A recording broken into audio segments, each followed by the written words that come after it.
Okay. Hi, my name is Sam. I'm doing my video for my online sociology of deviance class. So that is sociology 3312. And my video is going to be over a constructionist theory known as the labeling theory. That right there.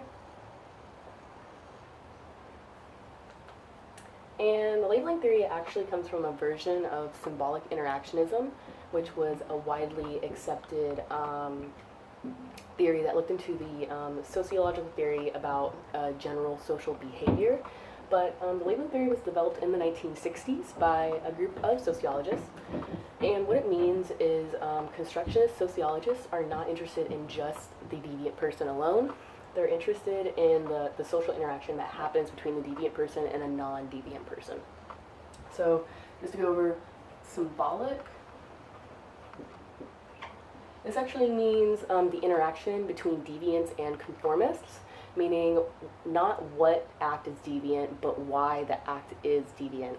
And the other thing is interactionism.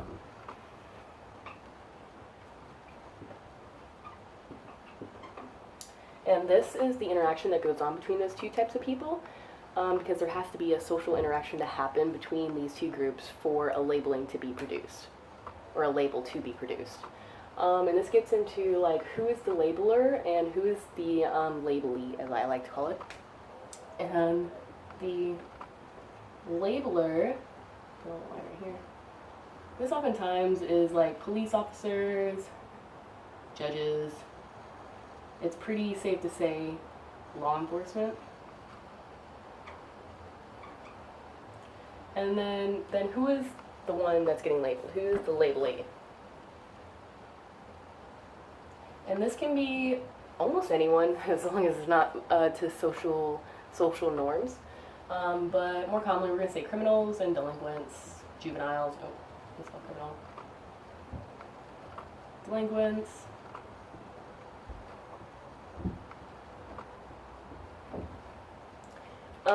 We're also, this kind of like gets into like, again, with who's the labeler and who's labelee, is a good quote to start off with, I guess, would be from Beckner in 1974 about the labeler here, and that's a major element in every aspect of the drama of deviance is the imposition of definitions of situations, acts, and people by those who are powerful enough to do so.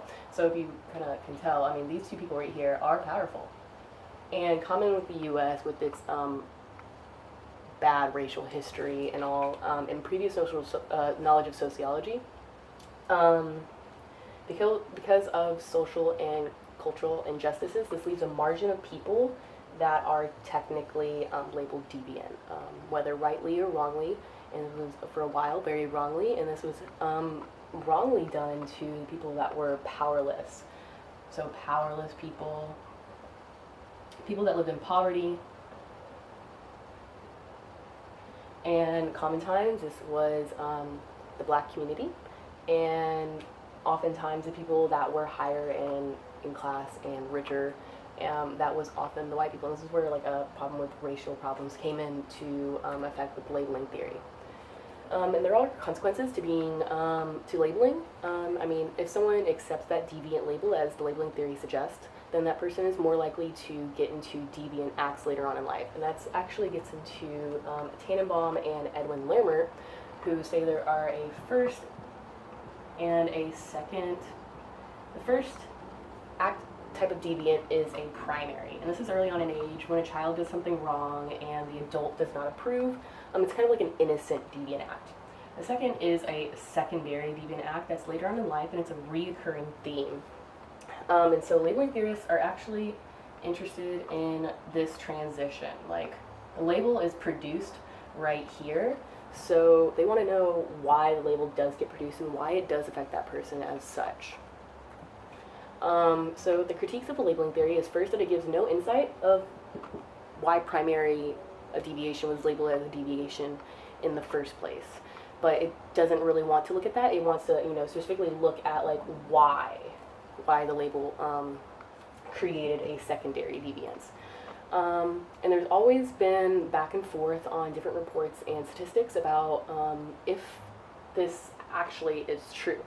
Some people that are labeled deviant do become deviants themselves later on in life and commit to secondary deviance, and other people that are labeled deviant, it has no effect on them. Lastly, this theory relies on the notion that deviant behavior is deviant because it labels it as such. So if someone does a deviant act and then it's not seen, or if no one sees that person commit the deviant act, then it's not deviant. So it's still a deviant act, just that nobody sees it's a deviant act, therefore it can't be labeled. But that would be my video for my online sociology 3312 class. I'm Sam.